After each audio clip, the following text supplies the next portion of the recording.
Hello students, continuing electrochemistry. तो आज के इस लेक्चर में हम बात करने वाले हैं फाराडेज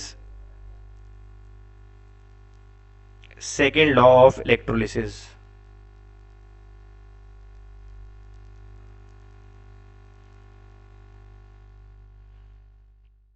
तो क्या कहता है फाराडे का second law? It states that when two or more electrolytic cell electrolytic cell are connected in series and same amount of charge is passed for same time through the electrolytic cell,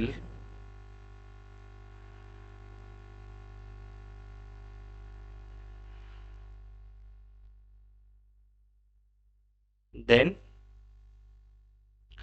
ratio of mass of substance deposited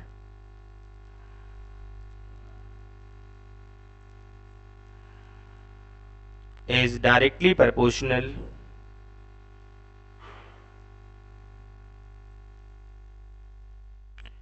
to the ratio of their equivalent weight.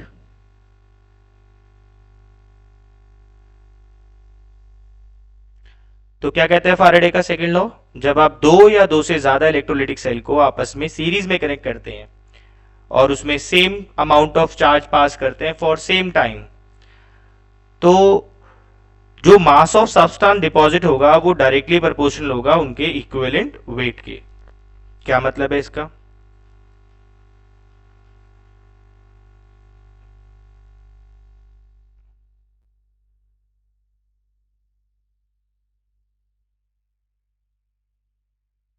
तो जैसे कि हमारे पास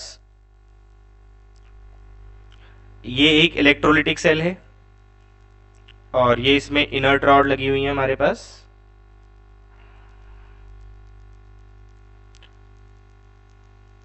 और मान लें कि इसमें हमारे पास है aqueous solution of copper sulphate.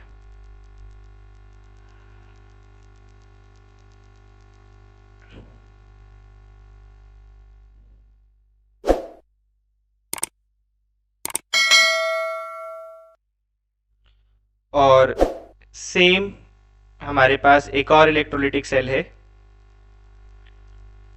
ये इसमें इनर्ट रॉड है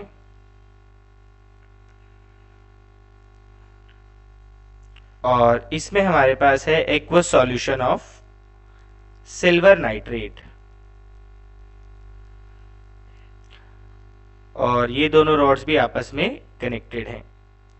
तो ये हमारे पास दो डिफरेंट इलेक्ट्रोलिटिक सेल हैं जो आपस में सीरीज में कनेक्टेड हैं, क्योंकि दोनों में सेम अमाउंट ऑफ करंट जा रहा है फॉर सेम टाइम। तो लॉ बोलता है, जैसे यहां पर अगर आप अभी प्रेफरेंशियल डिपोजिशन पढ़ेंगे आगे कि किस सॉल्यूशन में क्या डिपॉजिट होता है, तो यहां पर जैसे कॉपर डिपॉजिट होती है तो वेट ऑफ कॉपर डिपॉजिटेड, और यहां पर आपके पास सिल्वर डिपॉजिट होगी। तो अगर आपके पास दो इलेक्ट्रोलिटिक सेल हैं और उसमें same amount of current pass किया जा रहा है, तो ratio of weight of substance deposited, तो ratio of weight of substance deposited directly proportional होता है ratio of their equivalent weight के। तो ये किसके बराबर होगा? Equivalent weight of copper divided by equivalent weight of silver. तो by using this law we can calculate the mass of substance deposited. This is Faraday second law. तो चलिए अब कुछ न्यूमेरिकल प्रॉब्लम्स करते हैं।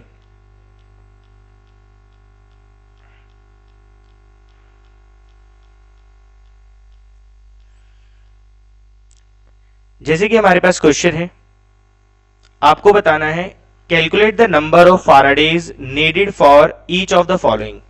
कितना चार्ज रिक्वायर होगा इस कन्वर्जन को करने के लिए। तो जैसे पहला क्वेश्चन है आपके पास है सल्फाइड, जिससे आपको क्या बनाना है, सल्फेट आयन बनाना है। तो कितना चार्ज पास करना होगा। तो सबसे पहले आपको पता है number of faradays required,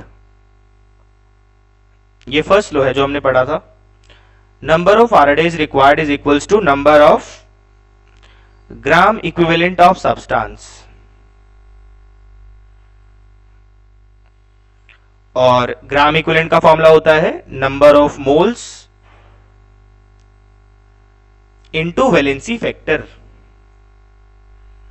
number of moles into valency factor. इसका वैलेंसी फैक्टर निकाल लें तो यहां पर अगर आप इसका ऑक्सीडेशन नंबर निकालेंगे तो it comes out to be x plus 3 times -2 equals to -2, तो -6 प्लस 6 प्लस 4, तो यहां पर आपके पास x ऑक्सीडेशन स्टेट +4 आ रही है, और यहां पर अगर आप ऑक्सीडेशन स्टेट निकालेंगे तो यहां पर आपके पास +6 आएगा। इसका मतलब कितने इलेक्ट्रॉन्स का एक्सचेंज हो रहा है, 2 इलेक्ट्रॉन्स। तो इसका वैलेंसी फैक्टर कितना हो जाएगा, जितने इलेक्ट्रॉन एक्सचेंज होते हैं वही वैलेंसी फैक्टर होता है, तो इसका वैलेंसी फैक्टर 2 हो जाएगा। नंबर ऑफ मोल्स निकाल लेंगे हम, given mass, number of moles कैसे निकालते हैं, given mass upon molar mass. तो सल्फाइड का molar mass 32 plus 48 80 into valency factor कितना आया है 2, तो 20 1 जा 4 जा 2 1 जा 2 जा, तो आंसर विल बी 0.5 फारेडे। अगर आप इसको कूलम में कन्वर्ट करना चाहते हैं तो जस्ट मल्टीप्लाई विद 96500, तो आपका आंसर किस में आ जाएगा, कूलम्स में आ जाएगा। इस क्वेश्चन को आप ऐसे भी कर सकते हैं कि आपके पास सबसे पहले इसका ऑल्टरनेटिव मेथड भी है, अगर आप ऐसे नहीं करना चाहते तो इसका ऑल्टरनेटिव मेथड भी है हमारे पास। जैसे आप जानते हैं कि चार्ज ऑन 1 मोल इलेक्ट्रॉन 1 फारेडे होता है, चार्ज ऑन 1 मोल इलेक्ट्रॉन 1 फारेडे होता है। इसका मतलब यह है कि जब आप 1 फारेडे का चार्ज पास करेंगे तो उससे 1 मोल डिपॉजिट होने वाला है। जब भी आप 1 फारेडे का चार्ज पास करेंगे तो उससे 1 मोल ऑफ सब्सटेंस डिपॉजिट होने वाला है। जैसे इसी में देख लेते हैं, इसी क्वेश्चन में आपको दिख रहा है कि 2 इलेक्ट्रॉन चार्ज विल डिपॉजिट, अगर आप 2 इलेक्ट्रॉन का चार्ज पास करेंगे, ये 2 इलेक्ट्रॉन का अगर आप चार्ज पास करेंगे तो आपके पास 1 मोल डिपॉजिट 1 मॉलिक्यूल डिपॉजिट होगा, 1 मॉलिक्यूल ऑफ सल्फेट आयन आपके पास डिपॉजिट होगा, 1 मॉलिक्यूल। तो अगर आप 2 मोल इलेक्ट्रॉन चार्ज पास करेंगे तो आपके पास 1 मोल मॉलिक्यूल डिपॉजिट होगा।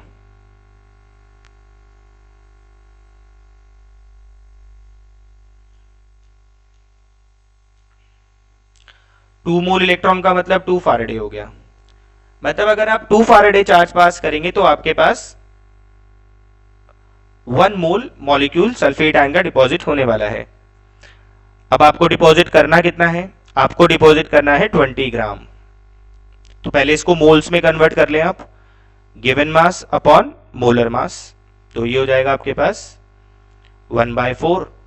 आपको 1/4 मोल डिपॉजिट करना है, तो 1 मोल डिपॉजिट करने के लिए कितना चार्ज रिक्वायर्ड है, 1 मोल डिपॉजिट करने के लिए 2 फारेडे चार्ज रिक्वायर्ड है, तो 1/4 मोल मॉलिक्यूल डिपॉजिट करने के लिए, तो 2 इंटू 1/4 दैट इज 1/2 फारेडे, यानी कि 0.5 फारेडे। तो ये इसका ऑल्टरनेटिव मेथड था जिससे आप निकाल सकते हैं कि कितना चार्ज रिक्वायर्ड है। तो सबसे पहले आपने क्या देखा इसमें, कि 1 मॉलिक्यूल डिपॉजिट करने के लिए कितने इलेक्ट्रॉन्स रिक्वायर्ड हैं।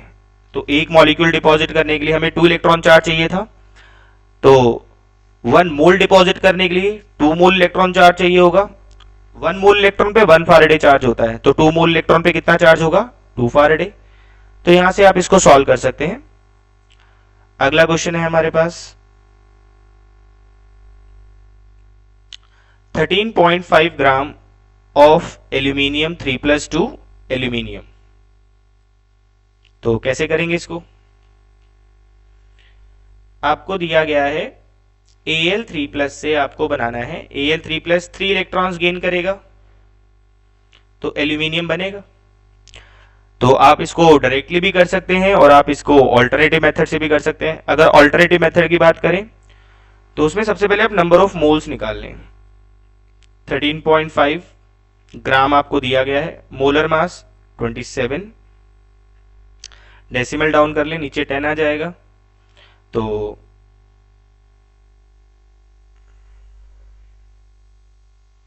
ये आपके पास आ गया 0.5 मोल। अब आपको यहां पे साफ साफ दिख रहा है कि अगर आप 3 इलेक्ट्रॉन का चार्ज पास करेंगे तो आपके पास एक एल्यूमिनियम एटम डिपॉजिट होने वाला है।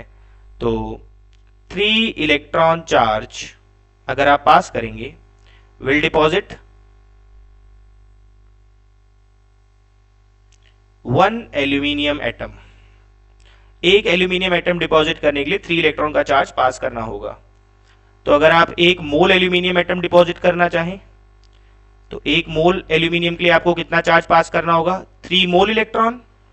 और 3 मोल इलेक्ट्रॉन का मतलब होता है 3 फैराडे, क्योंकि 1 मोल इलेक्ट्रॉन पे 1 फैराडे का चार्ज होता है, तो 3 मोल इलेक्ट्रॉन पे 3 फैराडे का चार्ज होगा। और आपको डिपॉजिट करना है 0.5 मोल। तो 0.5 मोल एल्यूमिनियम डिपॉजिट करने के लिए मल्टीप्लाई बाय 0.5 यानी कि हाफ हो जाएगा इसका, that is 1.5 Faraday. This is your answer. अगर आप इसको ऐसे नहीं करना चाहते तो आप इसको डायरेक्टली कर सकते हैं। कैसे, आप जानते हैं कि अगर आप 1 फैराडे का चार्ज पास करते हैं, 1 फैराडे, आपको यहां पे नंबर ऑफ फैराडेज रिक्वायर्ड निकालें, कितना चार्ज पास करना है। तो अगर आप नंबर ऑफ फैराडेज चार्ज पास करेंगे, number of Faraday's charge will deposit number of gram equivalent. ये फर्स्ट लॉ है कि अगर आप नंबर ऑफ फैराडेज चार्ज पास करते हैं तो वो number of gram equivalent deposit करता है, और नंबर ऑफ ग्राम इक्विवेलेंट का फॉर्मूला होता है number of moles multiply by valency factor. तो नंबर ऑफ मोल्स कितने हैं हमारे पास यहाँ पे 0.5, और वैलेंसी फैक्टर बेटा यहाँ पे 3 इलेक्ट्रॉन्स, तो 3 हो जाएगा वैलेंसी फैक्टर इसका। तो answer comes out to be 1.5 Faraday. This is your answer.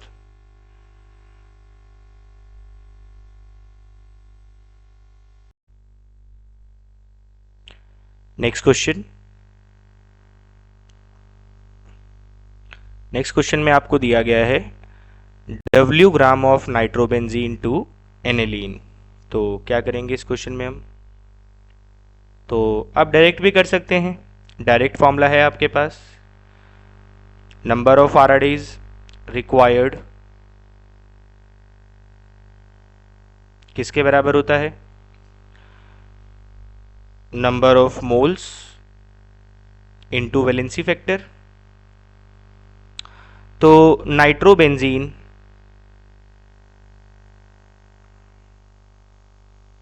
से एनिलीन जा रहे हैं हम, तो सबसे पहले आप वैलेंसी फैक्टर कैलकुलेट कर लें। तो यहां पर अगर आप नाइट्रोजन का ऑक्सीडेशन स्टेट देखेंगे तो वो आपके पास आएगा +3, और यहां पर अगर आप नाइट्रोजन का ऑक्सीडेशन स्टेट देखेंगे तो वो आएगा आपके पास -3। तो कितने इलेक्ट्रॉन्स का चेंज हो रहा है, +3 टू -3, 6 इलेक्ट्रॉन्स। तो आपको W ग्राम दिया गया है, तो नंबर ऑफ मोल्स निकाल लें। नंबर ऑफ मोल्स कैसे निकालेंगे, गिवन मास W था, molar mass 140 into valency factor is 6। So this is your answer. ऐसे इसका फोर्थ पार्ट है हमारे पास। फोर्थ पार्ट में क्या दिया गया आपको, फोर्थ पार्ट में आपको 4 gram of methane to carbon dioxide दिया गया है। तो मीथेन 2 कार्बन डाइऑक्साइड। तो कैलकुलेट कर लें कितने इलेक्ट्रॉन्स का चेंज हो रहा है। यहां पर अगर आप ऑक्सीडेशन स्टेट निकालेंगे तो वो आएगी -4 और यहां पर निकालेंगे तो वो आएगी +4। तो कितने इलेक्ट्रॉन्स का चेंज हो रहा है, यहां से यहां 8 इलेक्ट्रॉन्स का चेंज हो रहा है, तो वैलेंसी फैक्टर 8 हो जाएगा। तो क्या फॉर्मूला होता है नंबर ऑफ फैराडेज का, तो number of Faraday's required is equals to number of moles. Number of moles निकाल लेंगे हम, गिवन मास 4 ग्राम है, molar mass 16 into valency factor is 8। तो 8 1 जा 2 जा 2 1 जा 2 जा, तो 2 फैराडे आ चुका है आंसर। आप इसको कूलम में भी कन्वर्ट कर सकते हैं, फैराडे का वैल्यू डाल दें 96500, तो ये आपका आंसर कूलम में आ जाएगा। So this is how you can calculate the number of Faraday's required. Next question है हमारे पास,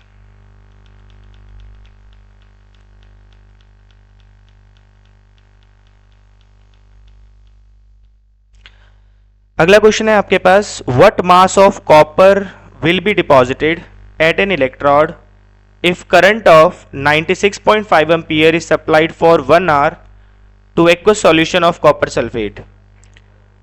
तो वेट डिपॉजिटेड निकालना है आपको। तो आपको पता है फैराडे का फर्स्ट लॉ क्या है, weight of substance deposited is equals to atomic mass of substance. क्योंकि आप वेट ऑफ कॉपर निकालना चाहते हैं तो एटॉमिक मास कॉपर का होगा, वैलेंसी फैक्टर इंटू 96500 इंटू आई इंटू टी। एटॉमिक मास 63.5 होता है कॉपर का, valency factor copper 2+ 2 electron gain करेगा और कॉपर बनाएगा, तो इसका वैलेंसी फैक्टर कितना है 2 इंटू 96500। करंट 96.5 एम्पियर दिया गया है आपको और टाइम दिया गया है 1 आवर। टाइम आपके पास सेकंड्स में होना चाहिए, तो 1 आवर में कितने सेकंड्स हो जाएंगे 3600 सेकंड्स। तो यहाँ पे 3600 आ जाएगा आपके पास।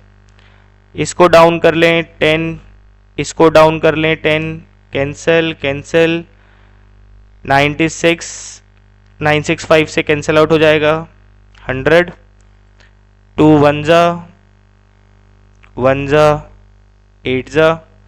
यहाँ पर अगर आपके पास कटिंग हो सकती है तो कर लें।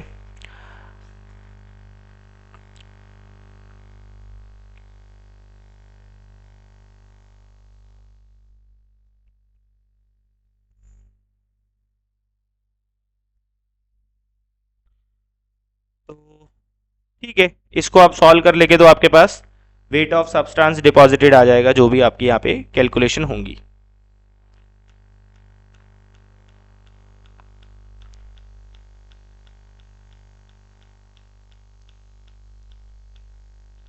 नेक्स्ट क्वेश्चन है आपके पास, during an electrolysis of water 50 ml of hydrogen gas is evolved out on an inert electrode. In same time period, what volume of oxygen gas evolved under same pressure and temperature condition? तो सबसे पहले तो आपको electrolysis of water पता होना चाहिए। जब water की इलेक्ट्रोलिसिस की जाती है तो एनोड पर वाटर की ऑक्सीडेशन होती है और वाटर ऑक्सीडाइज होकर क्या बनाएगा, ये आपको बनाकर देता है H+O2 एंड बैलेंस कर लेंगे इसको, तो 2H+ 4H+ plus O2 plus 4 electron. और कैथोड पर वाटर की रिडक्शन होती है और वाटर की रिडक्शन होती है तो ये 2 इलेक्ट्रॉन गेन करता है और फॉर्म करता है hydrogen gas plus OH-। Balance कर लेंगे इसको हम, तो यहां पे 2 लगा लें, तो ये आपके पास बैलेंस हो गया है 4 4 2 2। ठीक है, तो आप यहां पे देख सकते हैं कि जब 4 इलेक्ट्रॉन चार्ज पास किया जाएगा तो 1 ऑक्सीजन मॉलिक्यूल इवॉल्व आउट होगी और जब 2 इलेक्ट्रॉन चार्ज पास किया जाएगा तो 1 हाइड्रोजन मॉलिक्यूल फॉर्म होने वाला है। तो ठीक है, तो कैथोड पे हम क्या लिख सकते हैं? अगर आप 2 फैराडे का चार्ज पास करेंगे, क्योंकि आप 2 इलेक्ट्रॉन का पास कर रहे हैं तो 1 मॉलिक्यूल डिपॉजिट हो रहा है, 2 मोल इलेक्ट्रॉन करेंगे तो 1 मोल डिपॉजिट होगा, और 2 मोल इलेक्ट्रॉन का मतलब 2 फैराडे होता है। तो 2 Faraday charge will liberate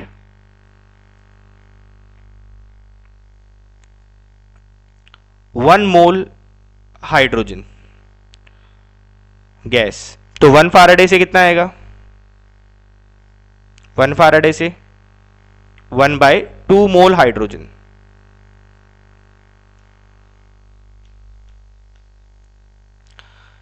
similarly anode पे क्या हो रहा है? एनोड पे अगर आप 4 मोल इलेक्ट्रॉन चार्ज पास करेंगे यानी कि 4 फैराडे, तो आपके पास 1 मोल ऑक्सीजन इवॉल्व आउट होगी। तो 4 Faraday charge will liberate 1 mole oxygen. तो 1 फैराडे से कितना आएगा? 1 Faraday charge will liberate 1/4 mole oxygen. अब आपसे क्वेश्चन में क्या कहा जा रहा है?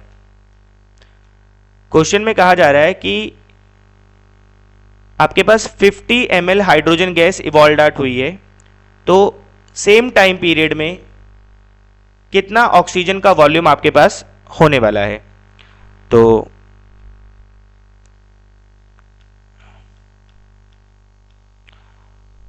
जब दोनों पर 1 फैराडे चार्ज पास हुआ है तो हाइड्रोजन के कितने मोल आए हैं हमारे पास? Half mole. और ऑक्सीजन के कितने मोल्स आए हैं हमारे पास? 1/4। तो हाफ मोल हाइड्रोजन प्रोड्यूस्ड, और उस टाइम पर जब 1 फैराडे चार्ज पास हुआ है तो उस टाइम पर ऑक्सीजन कितनी बनी होगी? 1/4 मोल ऑक्सीजन गैस इज लिबरेटेड। तो 1 मोल में कितना आएगा? 1 मोल में 1 मोल हाइड्रोजन से कितना प्रोड्यूस होगा? तो मल्टीप्लाई में आ जाएगा। ओ सॉरी, 1 मोल है, डिवाइड में आ जाएगा। तो 2/4 यानी कि 0.5 mole of oxygen is evolved. तो बड़ा सिंपल सा रिलेशन बन चुका है कि जब 1 मोल हाइड्रोजन बनेगी तो उस टाइम पर आधा मोल ऑक्सीजन का बनने वाला है। तो सिंपल है, आधा बन रहा है।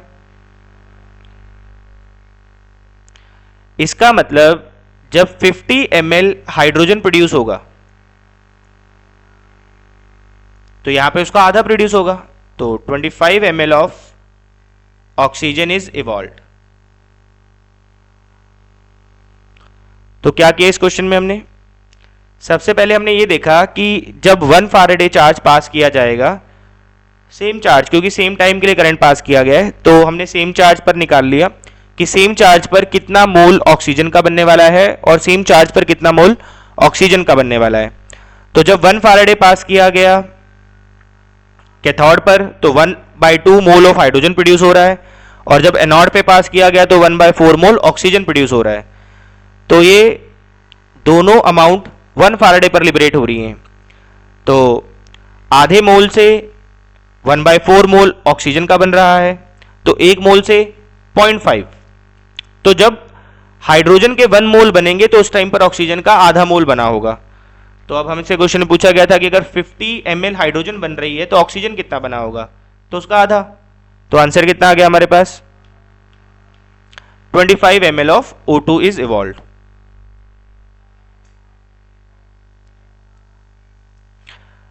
That's it for now. Thank you.